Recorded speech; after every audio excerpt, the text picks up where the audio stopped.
unpack now this latest development or these latest developments in international politics. Let's speak to Siphamandla Zondi. He's with the University of Pretoria and he joins us now via Skype.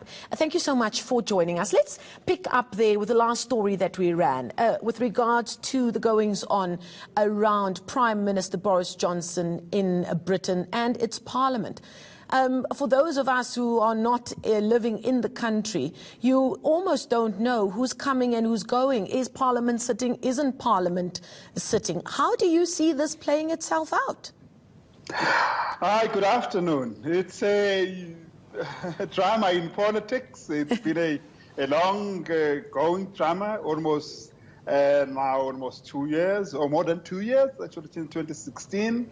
It's a drama after the drama. The latest drama is literally because at a point when the leader of the Conservative Party at the time, Prime Minister May, seemed to be failing to get a majority in Parliament to back a compromise with the EU, there emerged a guy who said they had a silver bullet and it would make it very easy. We simply have to walk out with a deal or without a deal. We just wait for the 31st, decide which way we're going to go. And it turned out for Boris Johnson, it was not going to be like that. The MPs were going to scuttle the plans because they were going to force him into an arrangement, as the correspondent indicated, where he might need to seek an extension, but you seek an extension because you are negotiating. But Boris Johnson, since he came to power, has not been negotiating because he frankly is looking for a no deal exit. Just come out of it. A deal is going to be complicated. You might not get what you promised. Your voters might step away from you because in the process of compromise, you might water down your strong language. We're out of the EU. It's now much more complicated. Indeed. There are many watching this saying, can we just fast forward to whether we know it's going to be a no deal or an exit with a deal? What would be the implications for a country like South Africa? We keep hearing that if Brexit does go ahead, it will make partnerships with countries like South Africa and other Commonwealth states far more important. But is it as simple as that? With regard to your first part of your question, all that Boris Johnson is working towards is a no-deal exit. For the reason that a no-deal exit means at the end of this period, which is a couple of weeks from now, we just walk away from the whole thing, start afresh, and it's fine. A deal-based breakaway is much more complex. It demands a lot of work. They're not willing to do all of that. So it's likely to be a no-deal exit if he gets his way. But the Parliament have now changed the plans.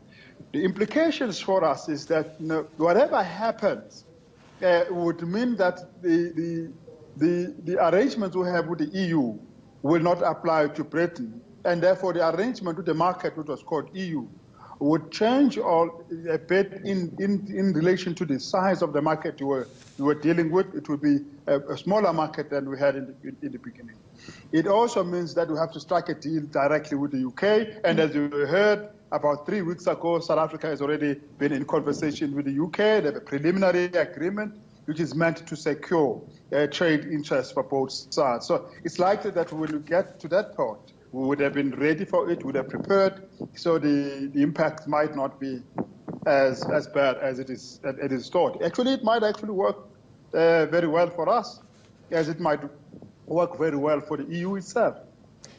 Indeed. Now, if we can just change gears and look at developments on the other side of the world, in the US in particular, the big news finally coming out with the word impeachment, the headline, with the Democrats launching a formal inquiry aimed at impeaching President Donald Trump.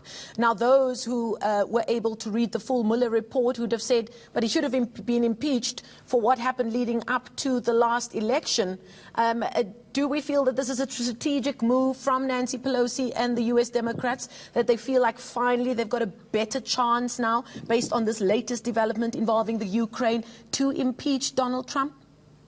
Yes, this boxing game that you call politics in the US, there has been attempts in the past to try and get Donald Trump impeached, but it has been an initiative of individual senators who tried and couldn't get